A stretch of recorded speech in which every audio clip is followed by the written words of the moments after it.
Vamos hoje começar um novo Sefer. Vamos começar hoje o Sefer Vaikra. E Baruch Hashem é um Sefer um pouco diferente, a gente vai perceber já na Parashá da semana, na Parashá Vaikra, a gente já vai perceber que é um livro bem diferente dos outros livros da Torá. Vamos só lembrar, obviamente, que a gente vai ver que tem uma conexão no que a gente vai falar hoje e o que a gente terminou na última Parashá do Sefer Shemot. A gente terminou o Sefer Shemot na Parashá Pekudei. A gente terminou com o término da construção do Mishkan e, finalmente, a presença de Deus, a Shekhinah, ela preencheu o Mishkan. Então, isso é o final, é considerado o final da Galut, o final do exílio do povo judeu. Ele termina quando a presença de Deus ela volta a residir perto do povo. Então, a gente vê daqui, como a gente falou um pouquinho ontem, na nossa aula da Gadá, a gente vê que, na verdade, o exílio do povo judeu não tem a ver com o nosso exílio físico, não é o nosso afastamento da terra de Israel, apesar da gente saber que existe uma conexão espiritual do povo judeu com a terra de Israel, desde a época de Abraham, Yitzhak, Yaakov, que tem essa promessa da terra de Israel, mas o ponto todo aqui é que a Galut, esse exílio, é considerado quando a presença de Deus ela se afasta da gente, e terminou o Sefer Shemot justamente com o fim da Galut, o fim do exílio do povo judeu, quando finalmente a presença de Deus se conectou com o povo judeu, e durante os 40 anos do deserto, a presença de Deus vai estar sempre pairando sobre o Mishkan. Óbvio que a presença de Deus, ele preenche o mundo inteiro, ele está em todos os lugares, ele vê tudo, ele sabe tudo, mas a gente poder sentir a presença dele, todos os milagres abertos que aconteciam dentro do Mishkan, então isso dá um novo nível espiritual para todo o povo judeu. Então, terminamos o Sefer Shemot e vai começar agora o Sefer Vaikra. Qual é a grande diferença entre o que a gente viu até agora na Torá e o que vai começar a partir dessa Parashá? Isso vai se repetir em todas as outras Parashiot aqui do Sefer Vaikra. Até agora, a Torá ela está num sistema de narrativa de acontecimentos. Então, por exemplo, desde o Sefer Bereshit, desde a Parashá Bereshit, começa a descrição de toda a construção do mundo, depois começa a falar sobre as 10 primeiras gerações, a partir de Adam Arishon, depois vem falar de 10 outras gerações, de Adam Arishon até Noah, depois vem o grande dilúvio, 10 gerações entre Noah e Avraham Avinu, e o Sefer Bereshit, então, ele vai se dedicar à construção espiritual do povo judeu, através dos nossos 3 patriarcas, Avraham, Yitzhak, Yaakov, e vai terminar o Sefer Bereshit com o falecimento do Yaakov Avinu. O Yaakov, ele já tinha ido, ele e todos os descendentes dele, totalizando 70 pessoas, eles já tinham ido lá para o Egito.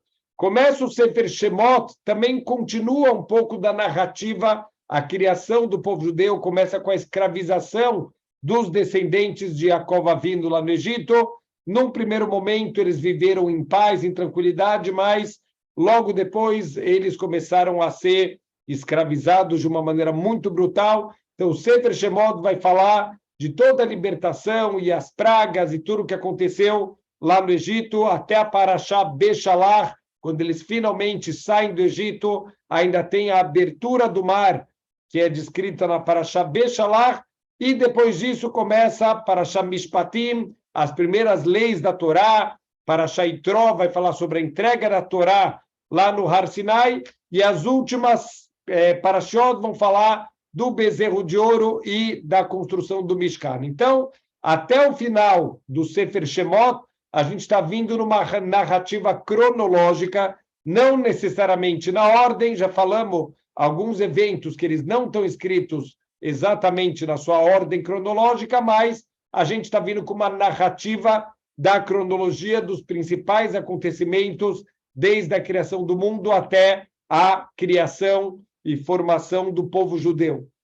De repente, vem o Sefer Vaikra e quebra tudo, toda a narrativa cronológica, todos os importantes acontecimentos que a gente vai ver dos 40 anos que o povo judeu passou no deserto, eles não são mencionados no Sefer Vaikra. O Sefer Vaikra também é conhecido como Torat Kohanim, como as leis referentes aos Kohanim, obviamente que não só para os Kohanim, para o povo inteiro, mas principalmente para os Kohanim. Por quê? Porque, por exemplo, as duas primeiras parashiot, a parashá Vaikra e a parashá Tzav, ele vai falar basicamente sobre os korbanot. Quer dizer, até agora a gente já conhecia um pouquinho do conceito de korbanot, já vimos algumas vezes na história da humanidade oferendas de korbanot, por exemplo, com Noah, ele já ofereceu o seu korban, já fez seu sacrifício para Deus. A gente sabe de Abraham, Yitzhak, Yaakov, eles já também tinham esse conhecimento de korbanot. A verdade é que desde Adam Arishon já existia o conceito, quem trouxe o conceito para o mundo dos korbanot, na verdade, foi o Caim. O Caim é um personagem aqui um pouco contraditório. Por um lado, ele trouxe para o mundo o conceito dos korbanot, por outro lado, ele assassinou o próprio irmão dele. Então, a gente vê que o Caim ele tinha aqui uma certa dualidade nos atos dele. Por um lado, um grande tzadik que traz para o mundo o segredo dos korbanot, e, por outro lado, ele chega no nível de assassinar o seu próprio irmão. Então, isso é as duas primeiras parashiot. Vão entrar agora em todos os detalhes, todos os tipos de korbanot, os detalhes, que animais devem ser usados, e como, e o que pode ser consumido, e o que tem que ser completamente queimado. Hoje a gente vai ver um pouquinho dessas leis, mas são parashiot extremamente técnicas. São parashiot que vão descrever como funcionam os korbanot. Depois vem, por exemplo, a parashá Shmini, que vai falar sobre leis de kashrut, animais kasher, animais puros e animais que são impuros. Depois vem duas parashiot, Tazria e Metzorá, que vão falar sobre a tzarat, aquela doença espiritual que a gente conhece tanto em relação ao Lashon Hará, mas não é só sobre o Lashon Hará, sobre falar mal dos outros, tem outras causas também. Depois a parashá Acharei Mot vai falar principalmente dos serviços que eram feitos no dia mais sagrado do ano, que é Yom Kippur, também korbanot que eram feitos naquele dia, e parashá Kedoshim, parashá Emor, tudo isso vai falar sobre os Hagim, parashá Behar. Aqui a gente vai ter um livro um pouco diferente, já que a narrativa do povo judeu ela vai ser bruscamente interrompida e ela só vai ser retomada, interessante, no próximo Sefer da Torá, o Sefer Bamidbar. Então, todo o Sefer Vaikra, a gente vai fazer aqui uma pequena pausa no que estava acontecendo historicamente com o povo judeu e vamos retomar isso só lá para frente no Sefer Bamidbar, e aí sim a gente vai falar dos primeiros e dos últimos anos, dos 40 anos que o povo judeu ficou lá no deserto. Então vamos começar a entrar aqui no mundo dos korbanot. Não é um conceito fácil.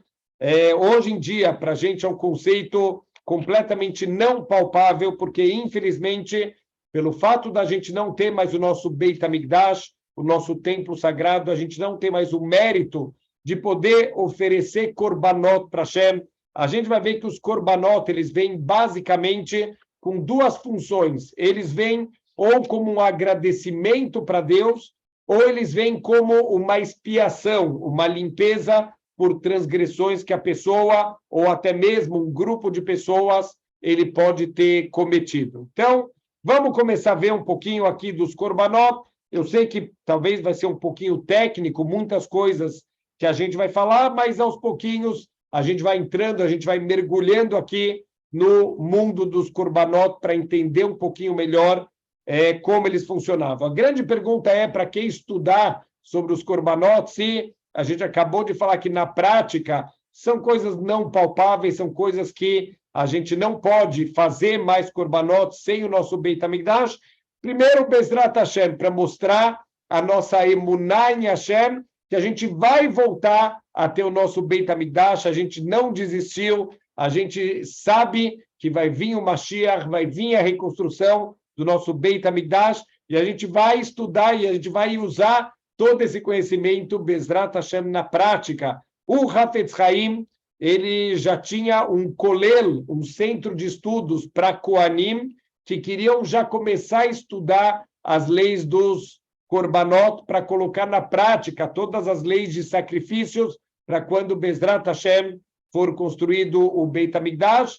Já vão ter vários Kohanim que eles vão estar prontos, eles vão saber as leis para poder já começar a cumprir na prática. E tem também lá em Eretz Israel, tem uma instituição chamada The Temple Institute, que eles já estão, inclusive, estudando todos os detalhes dos utensílios, das roupas, justamente para que tenham pessoas Bezrat Hashem prontas, assim que chegar o Mashiach, a gente já poder retomar imediatamente, quando vier o nosso Beit HaMikdash, a gente vai poder retomar todos os serviços de Korbanot. Então, vamos ver como começa a nossa Parashá.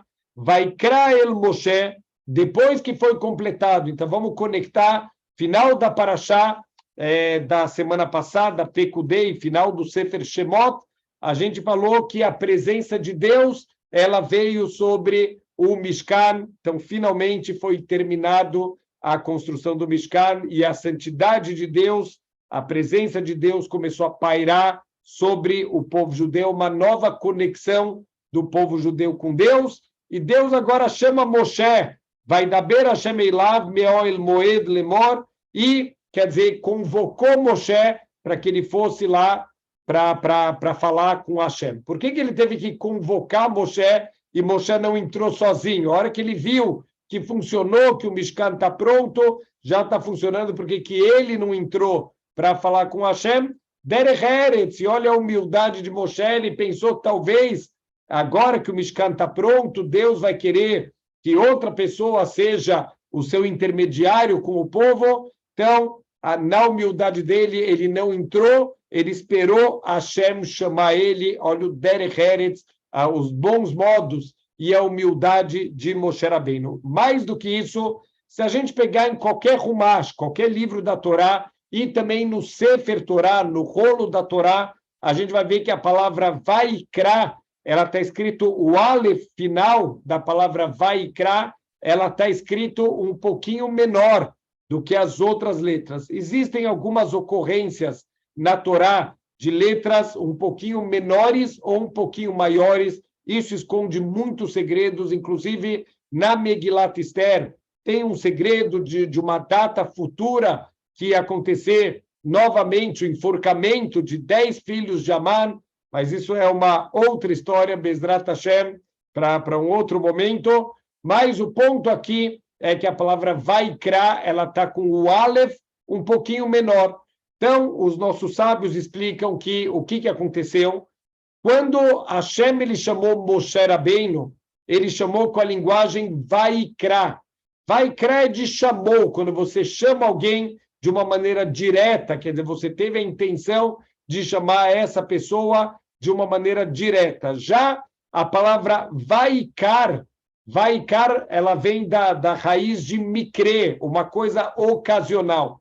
Com todos os profetas, Deus ele se referia com a linguagem Vaikar, quer dizer, Deus ele apareceu, ele chamou esse profeta, mas ele está ressaltando aqui que é de uma maneira não constante, é uma maneira bemikre, quer dizer, uma maneira ocasional. Quando Deus chamou Moshe Vaikra, quer dizer, não é uma coisa ocasional, aqui Moshe é um vínculo completamente diferente com Hashem.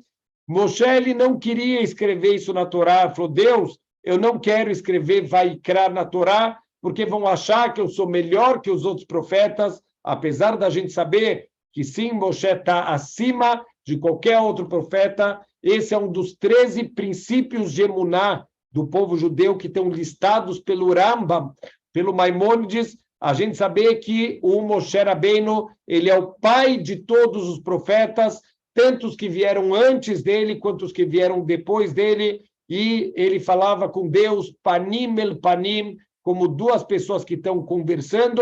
Ele tem um nível completamente diferente de qualquer outro profeta que já existiu na história da humanidade. Mesmo assim, na humildade de Moshe Rabbeinu, ele não quer de jeito nenhum que seja escrito na Torá uma linguagem que possa demonstrar a sua grandeza espiritual. E ele fala, Deus, eu não quero escrever, e Deus exige que ele escreva exatamente dessa maneira, Vaikra. Então, o que Moshe Rabbeinu fez? Na sua humildade, ele escreveu, obviamente, ele vai atender um comando de Deus, mas ele escreveu esse Aleph pequenininho para parecer que, na verdade, a palavra é Vaikar e não Vaikra. Então, essa é a diferença aqui desse Aleph um pouquinho menor.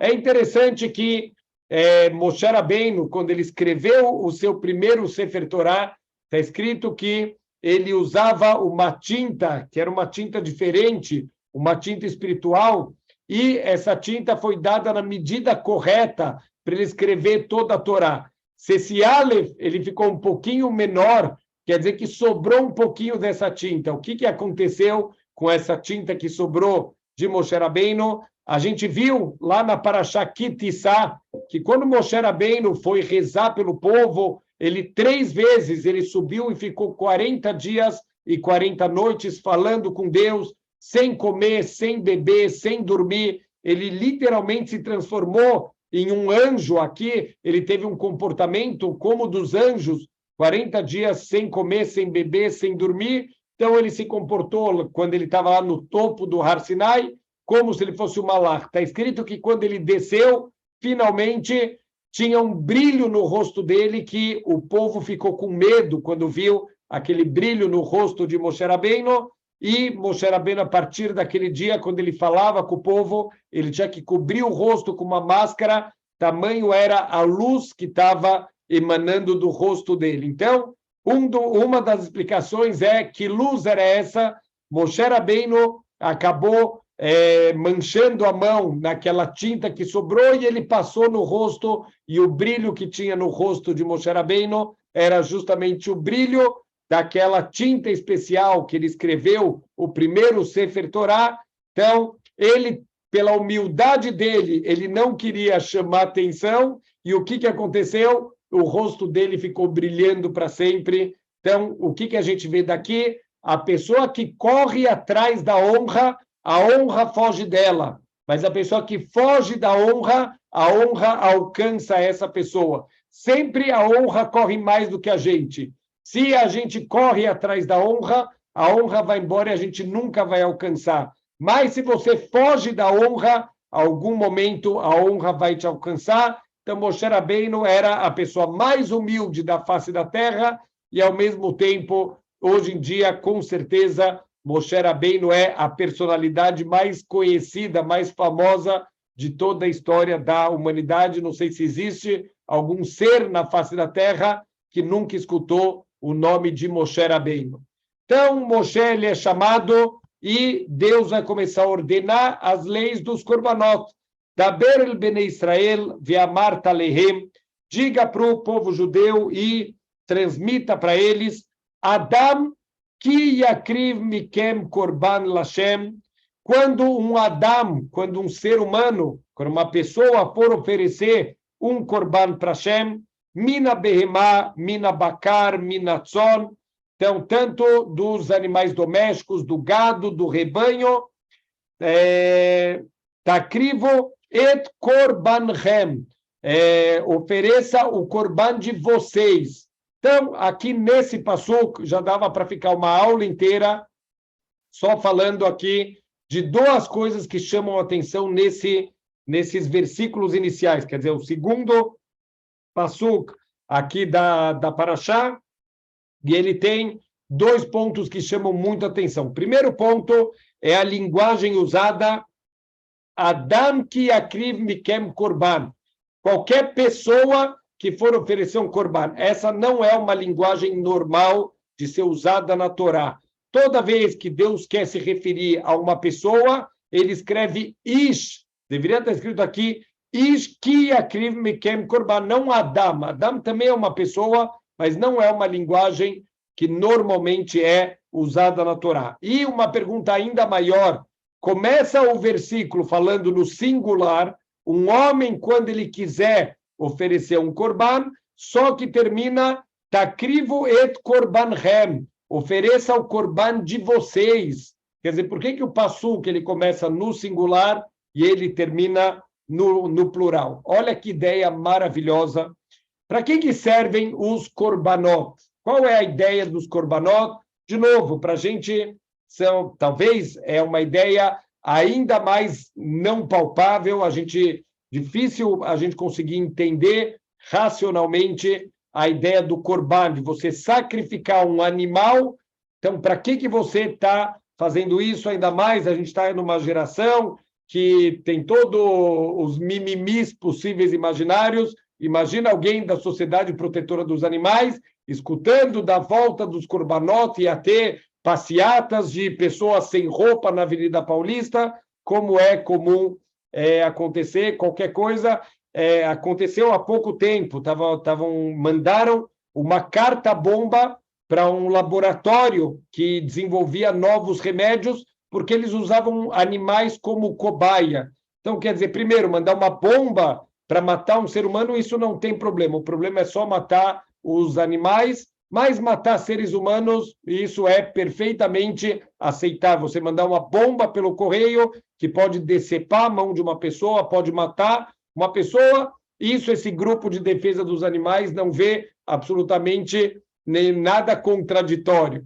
E, fora isso, quer dizer, estamos falando de um laboratório que está desenvolvendo novos remédios, medicamentos e coisas que podem ajudar a salvar uma vida, podem ajudar a dar mais longevidade para o ser humano. Não estamos falando de um centro que está causando sofrimentos desnecessários para os animais. Não estamos falando que quer fazer uma passeata contra a tourada. Isso eu sou a favor. Tourada é um absurdo. Você, por diversão, ficar matando um animal. Isso, obviamente, que é proibido pela Torá, é tsar balei haim, causar um sofrimento desnecessário para os animais. Mas, quando esse animal ele é usado em benefício do ser humano, que, na verdade, o ser humano é o centro da criação e todo o resto da criação, eles são secundários, eles estão aqui para servir o ser humano, para a gente fazer o nosso objetivo de vida. Fazer um korban, oferecer um sacrifício para Deus, isso é usar o animal para que o mundo inteiro atinja um nível espiritual mais elevado. Obviamente que isso não é considerado pela Torá um sofrimento desnecessário de um animal, ao contrário, justamente através dessa oferenda de korban, a gente também está elevando a existência desse animal para o máximo potencial que esse animal poderia atingir. Então, tudo isso não tem nada de arzariuto, de crueldade, de maldade com os animais. Tem aqui uma discussão de vários comentaristas qual é exatamente o motivo que Deus ordenou para a gente fazer korbanot. A gente vai ver que é uma discussão realmente muito ampla, vão ter diversas opiniões aqui. O Rambam, que é uma das opiniões mais atacadas pelos outros comentaristas, ele fala o seguinte, que quando Am Israel vivia lá no Egito, um dos deuses do Egito, a gente sabe que o Egito ele tinha muitos deuses, mas um dos deuses era o carneiro.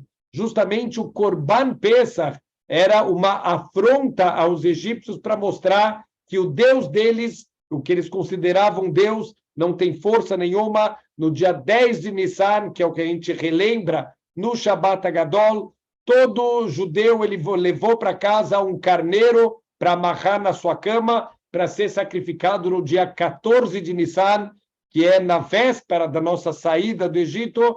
Então, isso foi um grande milagre que aconteceu, já que, teoricamente, os egípcios deveriam ter ficado muito bravos e ter feito uma retaliação, atacado os judeus, assassinado os judeus por estarem mexendo com o Deus deles, mas um grande milagre aconteceu e Deus protegeu o povo judeu. Nenhum egípcio conseguiu causar absolutamente nenhum mal para o povo judeu. Mas, para o Rambam, já que a gente acabou ficando com isso tão internalizado, esse conceito das idolatrias, e que usar os animais aqui para fazer sacrifícios de idolatria. Então, Deus ordenou para a gente usar essa força para alguma coisa positiva. Quer dizer, ele quer arrancar da gente essa força da oferenda para a idolatria, fazendo que a gente faça essa oferenda diretamente para Deus. Mas, como a gente falou, a maioria dos outros comentaristas, eles discordam completamente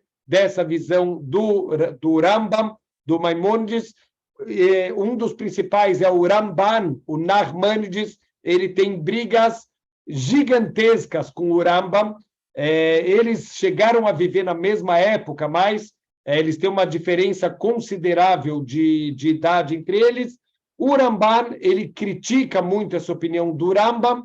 O Nachmanides, ele fala o seguinte: primeiro, como a gente já mencionou no começo do shiur, tiveram korbanot desde o início da humanidade. Então, como que você pode associar o korban ao povo judeu no Egito, se já existia o conceito dos korbanot antes disso?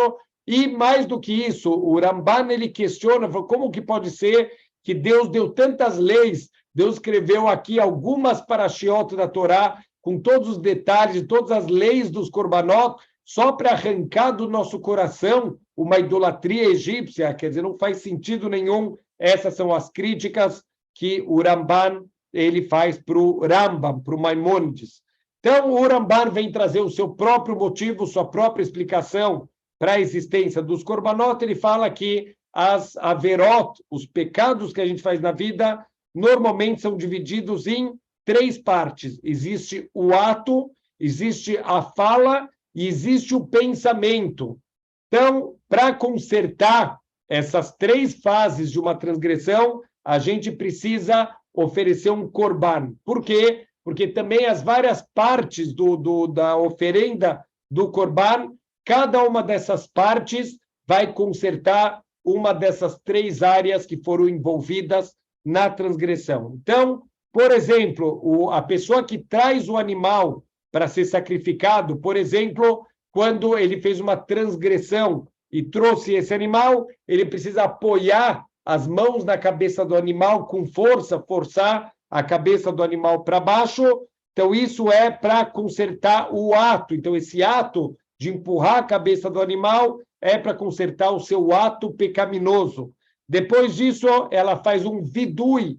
Vidui a gente conhece em Yom Kippur, que é aquela lista da confissão que a gente faz de todas as transgressões. Então, o vidui também era feito no momento que você traz um korban, que é para limpar uma transgressão, você precisa fazer a confissão, precisa confessar essa transgressão que você fez. Então, isso está consertando a parte da fala envolvida na sua transgressão. E, por último, a queima do korban, quer dizer, o korban ele era levado para o altar de sacrifícios depois que era feita a shritá, eram separadas as partes internas, o animal era cortado, separando também os membros dele.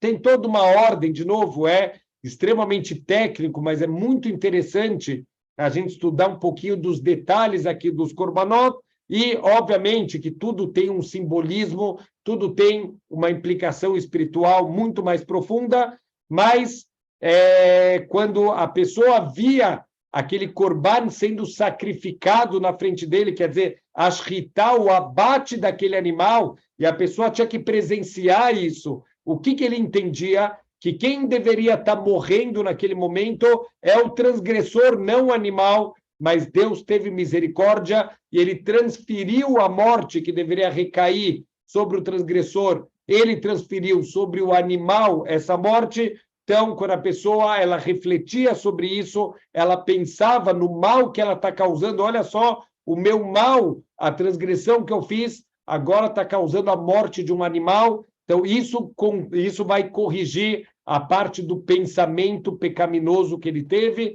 Então, o Ramban fala que é o conserto das transgressões que a gente fez. O Rabbeinu Behaye, ele fala que o korban serve para a pessoa entender que tudo material ele vai terminar um dia como aquele corban que ele está oferecendo. Um outro comentarista chamado Toldot Yitzhak fala que o corban era uma forma de dar sustento para os Koanim, porque a gente vai ver alguns korbanot, eles podiam ser consumidos pelo dono do corban que ofereceu, alguns só pelos Koanim. Então, era uma forma dos Koanim receberem comida através desses korbanot. Também outro comentarista chamado Ralbag fala que uma pessoa que ele fez uma transgressão, mesmo depois que ele fez tchuvá, ele ainda fica com uma sensação, ele já se arrependeu, mas ele fica com uma sensação de que ele ainda não foi perdoado por Deus. Então, o corban é o ato que falta para ele terminar a limpeza completa dele e terminar o perdão completo dele. E, por último, para as pessoas se cuidarem, porque, obviamente, um corban custa. Estamos falando aqui, às vezes, de oferecer um corban que é um boi, às vezes pode ser um bode, às vezes pode ser pássaros, até mesmo a gente vai ver que tem um corban chamado minha, que é um corban feito de farinha, mas todos eles têm um custo, quer dizer, você tem que levar um boi lá para Jerusalém, quer dizer, fora todo o trabalho de ter que levar o animal, ou mesmo que você comprasse o animal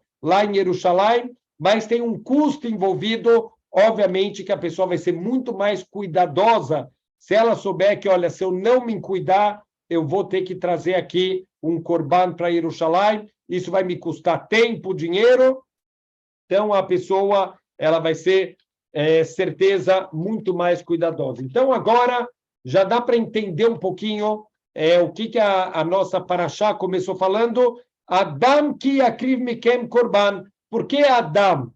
Quando uma pessoa faz uma transgressão, ela talvez não entende o impacto que isso tem, não só sobre a vida dela, muitas vezes sobre o mundo inteiro.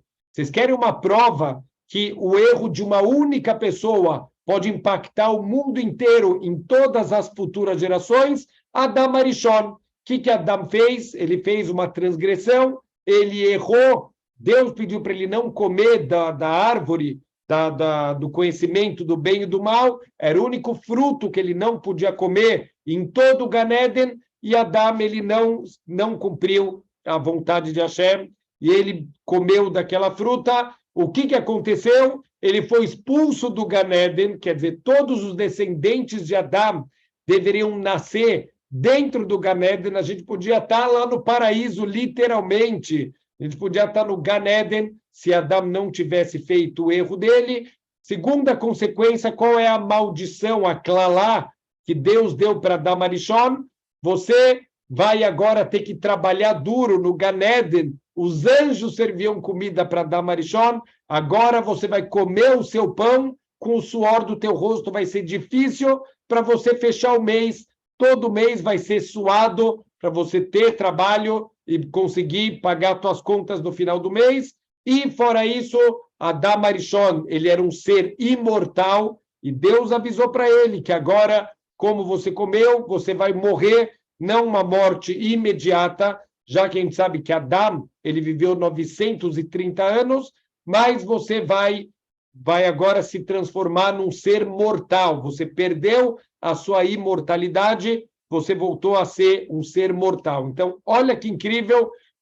Duas coisas. Quais são os dois maiores medos de um ser humano? O medo de ficar sem sustento e o medo da morte. Os dois medos são consequência do erro de Adam Arishon. Estamos falando um erro que aconteceu há 5.783 anos. Isso tem um impacto na nossa vida até hoje em dia. Quer dizer, lembra de Adam. Por isso que o Corban começa com a linguagem Adam.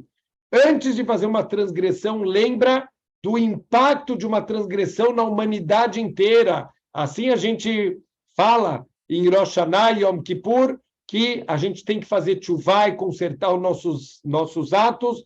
Por quê? Porque a gente tem que olhar o mundo inteiro como se a balança do mundo está equilibrado. Um bom ato que a gente faz, a gente pode desequilibrar para o lado positivo, mas Deus nos livre, um ato ruim que a gente fizer, principalmente nos Aseret Yemei Teshuvah, os 10 vezes de Teshuvah, a gente pode fazer o mundo inteiro, Deus nos livre, pender para o lado negativo da balança. Então, o ato de uma única pessoa pode mudar o mundo inteiro. Óbvio que vem o Yetzer Hará e fala, olha, tem tanta gente no mundo, por que você tem que se preocupar com isso? Deixa os outros se preocuparem. Então, para isso, tem aquela famosa história de uma cidade que eles não era uma cidade rica, era uma cidade realmente de pessoas trabalhadoras, mas que não tinha muito dinheiro. E escutaram que daqui a 6 meses o rei vai vir visitar a cidade. Então, o ministro principal lá, o chefe lá da cidade, junta todos os habitantes e fala, olha, pessoal, daqui a 6 meses o rei vai vir visitar e vai ser feio a gente não receber o rei com comidas gostosas, com vinho bom, só que a gente não tem muito dinheiro. Então, vamos fazer uma coisa, já vamos agora começar a juntar um pouquinho de vinho. Eu vou deixar aqui um barril no centro da cidade, um barril gigantesco.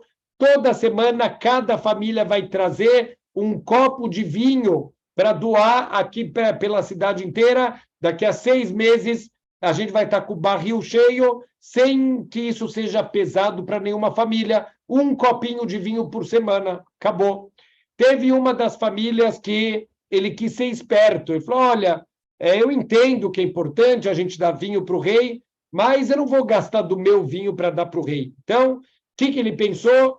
Ele sabia que todo mundo vai ver se ele está levando ou não está levando o vinho dele. O que ele fazia? No lugar de levar vinho, ele levava um copo de água, porque ninguém vai perceber, vai ter milhares de litros de vinho, um pouquinho de água lá no meio não vai fazer diferença nenhuma. Então, toda semana, ele levava o seu copo de água, fingindo que era vinho, e ele estava feliz da vida que ninguém está percebendo a malandragem que ele está fazendo. Depois de 6 meses, chega o rei na cidade, então todo mundo quer receber ele com toda a honra, e o chefe lá da cidade quer oferecer para o rei um copo de vinho. Quando ele abre o barril, a torneira do barril, tudo que sai do barril é água. Todo mundo teve a mesma ideia genial, ninguém nunca levou vinho, está todo mundo levando só água. Então, infelizmente, tem pessoas que pensam assim, deixa para os outros fazerem os bons atos, eu vou viver minha vida, o mundo não depende de mim, o mundo depende de cada um de nós. É por isso que o Passuk, o versículo começa com Adam, você, uma única pessoa, e ele termina Et Korbanchem. Você pode fazer a diferença para o mundo inteiro, o Korban de todo mundo, o teu Korban, ele pode ajudar todas as pessoas do mundo. O livro Tomer Dvorah, ele traz um entendimento ainda mais profundo. Ele fala que a alma de cada pessoa tem um pedacinho dela na alma de todas as pessoas do mundo, e a alma de todas as pessoas do mundo tem uma pequena parte dentro da alma dela. Então, esse é um dos conceitos que o Talmud ele traz para a gente, que Kol Israel Arevim Zelazé, que todas as pessoas elas são arevim. Arevim é quando a gente tem um empréstimo de dinheiro, normalmente a pessoa que empresta, ela exige um fiador, porque ela tem medo que quem está pegando dinheiro emprestado, justamente porque está passando por uma dificuldade, talvez ele não vai ter dinheiro para pagar, a gente deixa, então, um fiador, que se o devedor não pagar, o fiador paga. Então, Kol Israel Arevim Zelazé. Dentro da nossa alma, tem um pouquinho da alma de todas as pessoas do mundo. Olha que incrível, quer dizer que quando alguém faz uma transgressão, isso está manchando também na minha alma. E a mesma coisa o contrário, quando eu faço, Deus nos livre, uma transgressão, isso mancha a alma de todo mundo. Significa que quando eu limpo a minha alma, quando eu trago um korban para Hashem, para a limpeza da minha alma, então automaticamente eu estou fazendo uma limpeza também da alma de todas as pessoas do mundo. A parte que tem da minha alma dentro dos outros, eu estou limpando através do meu korban, da minha tchuvá, o meu arrependimento. Então, Bezrat Hashem, a gente tem que saber a nossa responsabilidade coletiva, o quanto a gente representa para o mundo inteiro. Olha que incrível, a gente está já quase no final da aula e conseguimos falar de um versículo só aqui da nossa Parashá. Quanta profundidade tem na nossa Torá. É infinito o que tem de conhecimento e o quanto a gente pode se aprofundar na Torá. Então, Deus vai começar a ensinar, a gente vai falar um pouquinho, de novo agora um pouquinho mais técnico a nossa aula. Vamos falar os vários tipos de korban que vão aparecer na nossa Parashá. Então, existem dois tipos de korbanot. Os que são chamados kochei kochim, os de mais sagrados, e os kochei kalim, que são os menos sagrados. Os três mais sagrados são três korbanot chamados korban olá, que é o korban de elevação, de aliá, é o korban de elevação. Tem o korban hatat, que é o korban de transgressão, é o korban chamado korban de culpa, de transgressão, e o korban asham é o korban de culpa. Quer dizer, são dois korbanot que são trazidos quando a pessoa fazia certos tipos de transgressão. O korban olá, ele é completamente queimado no altar. Essa é uma das explicações que o Rashi traz. Por que o nome olá? Porque ele inteiro sobe para Deus quando você queima esse korban. Então, é feito a shritá, né, o abate, e depois ele é cortado em partes, e essas partes são levadas para o Mizbeach, para o nosso altar de sacrifícios, e ele é completamente queimado, ele não pode ser consumido por ninguém. O korban hatat e o korban asham, eles são trazidos por pessoas que fizeram certos erros, e eles podem ser consumidos pelos Koanim. Não todas as partes, mas algumas partes podem ser consumidas pelos Koanim. E os Kochei Kalim, que aqui qualquer pessoa vai poder comer, entra o Korban Shlamim. Shlamim vem da linguagem Shalom. Por que Shalom? Uma parte do Korban é dado para o Kohen comer, uma parte do Korban é dado para o dono do Korban comer, e uma parte do Korban era queimado no altar. Entre aspas, é como se a gente está dando para Deus consumir essa parte do Korban. Então, é um Korban que faz pazes entre todas as pessoas, entre as pessoas comuns, os Koanim e o Criador do mundo. Tem também o Korban do Behor. Então, a gente falou um pouquinho no Sefer HaChinuch, que a gente está dando as aulas de segunda-feira. A gente falou do Korban do Behor. Todo animal que nasce primogênito, ele tem uma certa santidade, ele tem que ser dado para o Cohen, e o Cohen tem que oferecer esse Korban lá no Mizbeach, no altar. Tem também o Korban Pesach. Estamos chegando, Bezrat Hashem, na festa de Pesach, que Bezrat Hashem, esse ano a gente possa cumprir o Korban Pesach. A oferenda do nosso Korban era um Korban que todas as pessoas comiam, justamente no nosso Seder de Pesach. Hoje em dia a gente tem um Seder incompleto, já que a gente não pode comer o nosso Korban, não temos mais o nosso Beit HaMikdash, mas Bezrat Hashem, Bekarov Beyameinu, quem sabe hoje já vai vir o Mashiach e já vai reconstruir o nosso Beit HaMikdash. A gente já vai poder, na véspera de Pesach, oferecer o nosso Korban e poder, no Seder de Pesach, sentar com as nossas famílias para comer da carne do Korban Pesach. Só para a gente entender quais são as etapas da oferenda de um Korban. A primeira etapa é a Shritá, que é o abater o animal, né? Fazer o abate kasher do animal. Isso qualquer um pode fazer, não precisa ser Cohen para fazer o abate. Daqui para frente, todos os outros serviços, só os Kohanim podem fazer, e se algum zar, qualquer um que não é Cohen, se ele fizer esse serviço, ele seria Hayav Mitab Dei Shamayim, ele teria decretado sobre ele uma morte celestial, que é Kabbalat Adam. Então, quando é feito a Shritá, os Kohanim, eles ficavam com um utensílio especial para receber o sangue que vai jorrar da Shritá. Tem a Olahá, que era levar o sangue até o Mizbeach, até o altar, e a Zriká, que era jogar esse sangue na quina do altar, então pegando duas faces do altar, isso era feito com todos os korbanot.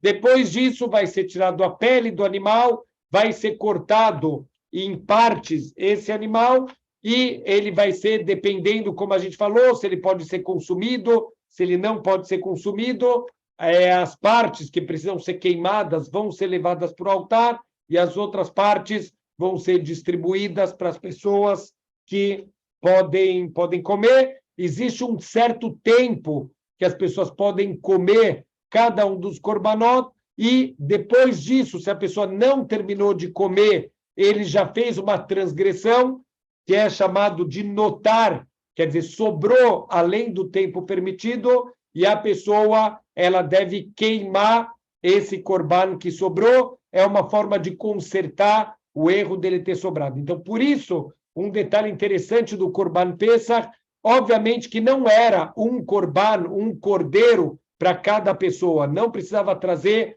um korban para cada pessoa, você podia trazer um korban para a família inteira, às vezes se juntavam também os vizinhos para que não sobrasse nada desse Korban Pesach, então muita gente podia dividir. Tem coisas que só podem ser comidos no mesmo dia, tem coisas que podem ser comidos naquele dia, de noite também no dia posterior, cada Korban vai ter as suas leis, como a gente falou, são coisas muito técnicas, mas é interessante pelo menos a gente saber um pouco dos conceitos que estão aqui por trás dos korbanot. Então, a primeira coisa que aparece é o korban olá, aqui na nossa paraxá, como a gente já explicou, é trazido por quem fez alguns tipos de transgressão, por quem deixou de cumprir algumas mitzvot positivas, quer dizer, transgressão a gente está chamando de uma mitzvah lotase, coisas que são proibidos fazer e a pessoa fez, ou ela deixou de cumprir alguma mitzvah, alguns tipos de mitzvot AC, são as mitzvot positivas que a gente deveria cumprir e não cumpriu, ou até mesmo por pensamentos pecaminosos. A gente teve pensamentos de fazer transgressões, a pessoa tinha que trazer o korban olá. Então, obviamente que isso é um korban obrigatório para quem fez esses tipos de transgressão, e eles também deveriam ser trazidos no Shalosh Regalim, nas 3 vezes do ano que o povo judeu tinha que subir até o Beit HaMikdash, todos os homens eram obrigados a ir, então também precisava levar um korban olá, e fora isso, existe mais uma opção, que é levar o korban olá como uma coisa voluntária, alguém que quer se elevar, o próprio nome olá, como a gente explicou, de elevação, esse korban pode ser voluntário e ele vai ser completamente queimado lá no Mizbeach, no altar. Existe o ideal de korban olá, a pessoa deveria trazer algum korban de gado, quer dizer, um boi, por exemplo, deveria ser trazido. Se a pessoa não tem dinheiro para trazer um boi, ele pode trazer de um rebanho, quer dizer, pode trazer um cabrito, pode trazer um cordeiro. Mesmo assim, se ele não tiver, ele pode trazer um pássaro. E é interessante que a linguagem aqui da nossa Torá é que, para Deus, a pessoa trazer um pássaro, se ele não pode trazer um boi, isso é tão querido aos olhos de Hashem como alguém que trouxe um boi. E disso a gente aprende, tem uma regra que, tanto se você fizer pouco ou se você fizer muito, faça Leshem Shamayim, faça em nome de Deus. Então, Deus ele sabe reconhecer o teu coração, a tua vontade. Se tudo que você pode oferecer é um pássaro, então oferece um pássaro, mas de todo o coração. Se você pode mais, então oferece um cordeiro. Se você está melhor ainda na tua vida, então você deve oferecer um boi. Então, cada um de acordo com a brachá que Hashem deu para ele na vida. Também, um outro korban que poderia ser oferecido é chamado korban de minhá. Minhá é um korban de farinha também. Pessoas que não tinham dinheiro nem para trazer pássaros, eles podem trazer o corban de minha, ele é feito com farinha de trigo, azeite e misturado levoná, que são alguns tipos de especiarias, e alguns tipos também de minha, ele também continha água. Isso é chamado tecnicamente de oblação. Não sei de onde vir esses nomes, mas toda vez que a gente encontrar em algum texto bíblico a palavra oblação, isso a gente está falando desse corban minha, que é um corban de farinha. Então, daqui também para tirar uma ideia errada, que a palavra corban necessariamente se refere a um animal, não é necessariamente um animal, existe o corban de minha, que é uma oferenda de farinha. Por exemplo, é o que a gente faz o corban haomer. O que era o corban haomer, que era feito no segundo dia de Pesach? É uma oferenda de farinha de cevada. Quer dizer, também é um corban quando você oferece farinha. Depois disso, a Parashá fala do pacto do sal. O que é o pacto do sal? Brit Melach. Então, está escrito que todo corban ele deve ser oferecido com sal. Por quê? Porque no segundo dia da criação, quando Deus separou as águas de baixo das águas de cima, as águas de baixo reclamaram: Deus, a gente quer estar perto de você, por que você não separou? Agora você vai estar perto das águas de cima e longe da gente. Então Deus falou: não se preocupem. O que são as águas de baixo? Principalmente os mares salgados. Então, vocês vão ser oferecidos, todo o corban que for oferecido, até a parte mais material de vocês, que é o sal. Quando toda a água evapora, a única coisa que fica é o sal. Mesmo a parte mais baixa de vocês, todo dia vai ser oferecido lá no altar de sacrifícios. Dessa maneira, vocês vão estar pegando material e transformando numa coisa espiritual. Então, esse é o Brit Melach, o pacto do sal, e é um dos motivos também de a gente, toda vez que a gente vai comer a halá, a gente mergulhar essa halá no sal. Esse é o pacto do sal, para lembrar que a nossa mesa é como se fosse um misbeach. A nossa mesa tem que ser como se fosse um altar de sacrifícios. A gente falou também sobre isso um pouquinho na aula de ontem. Depois disso tem a oferenda de shlamim, como a gente já falou. Shlamim é o que traz shalom entre a pessoa que trouxe o animal, o Cohen e o Mizbeach, um pouquinho para cada um. Esse Korban Shlamim é um Korban voluntário, trazido por um indivíduo ou por um grupo para agradecer a Deus e se conectar com o Criador do mundo.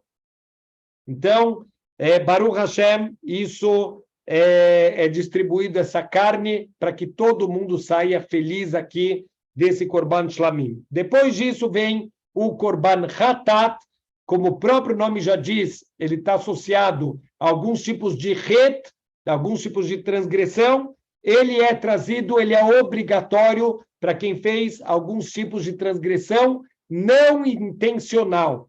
Vamos explicar aqui o que é não intencional, que aqui também existe um mau uso, a gente acaba falando para quem faz sem querer. Vamos tomar cuidado o que é sem querer, o que é não intencional. A palavra técnica é shogeg. O que é shogeg? Shogeg existe numa transgressão.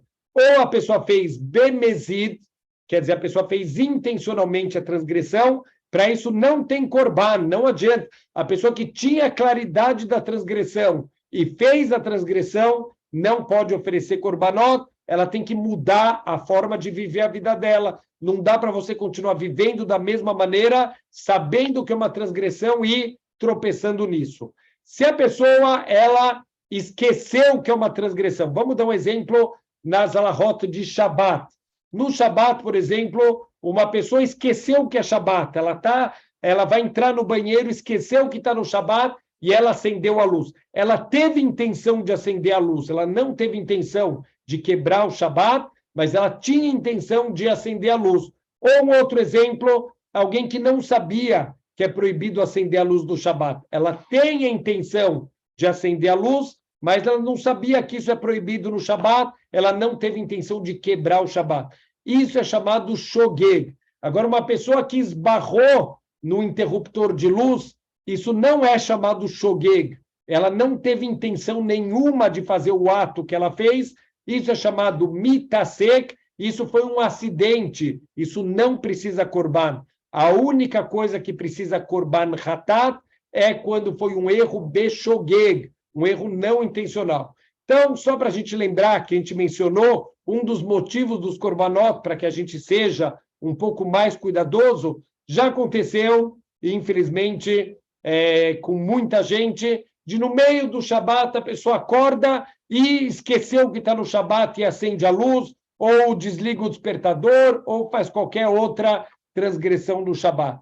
Se a gente lembrar que se acontecesse isso, teria que pegar um boi e levar lá no Beit HaMikdash, certeza que a gente seria muito mais cuidadoso. O shogeg, por um lado, ele não é uma coisa intencional, mas, por outro lado, existe uma certa pshia, teve algum nível de descuido, a pessoa não se cuidou da maneira que ela deveria se cuidar, por isso que ela acabou transgredindo. Ela não teve a intenção de fazer a transgressão, mas ela também não foi tão cuidadosa quanto ela deveria ser. E, por último, um último tipo de korban, também associado com transgressões, é o korban asham.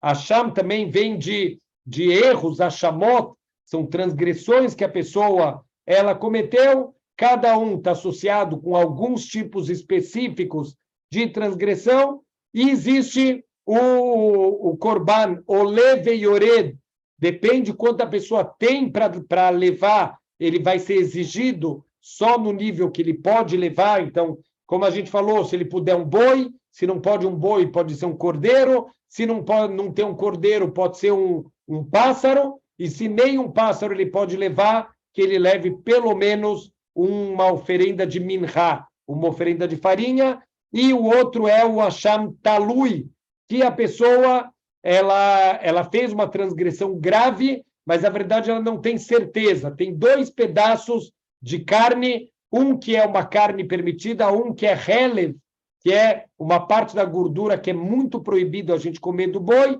Estavam 2 pedaços, um era permitido, um era proibido, a pessoa comeu um deles, ele não sabe se ele comeu o proibido ou permitido, ele também tem que levar um korban, porque se ele fosse cuidadoso, ele não ia se colocar numa situação que ele não tem nem certeza se ele fez ou não fez uma transgressão tão grave.